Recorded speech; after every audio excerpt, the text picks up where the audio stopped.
છે. હું છું રેખા માલકાની અને જોઈએ આજના સમાચાર.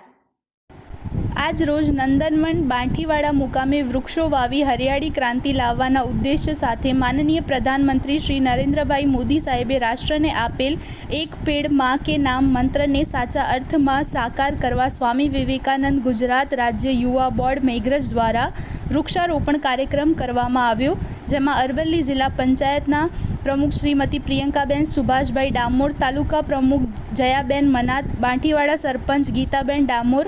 માજી સરપંચ રૂમાલજી ડામોર, પૂર્વ મહામંત્રી ગલાજી ડામોર, પુરુષોત્તમ ડામોર, કિસાન મોરચાના ઉપપ્રમુખ સુરેશભાઈ ડામોર, યુવા મોરચા મહામંત્રી સુરેશભાઈ ડામોર, તાલુકા સદસ્યો, પાર્ટીના કાર્યકર્તાઓ અને યુવાઓ અને સ્વામી વિવેકાનંદ ગુજરાત રાજ્ય બોર્ડના સંયોજક કાર્યક્રમમાં હાજર રહ્યા હતા.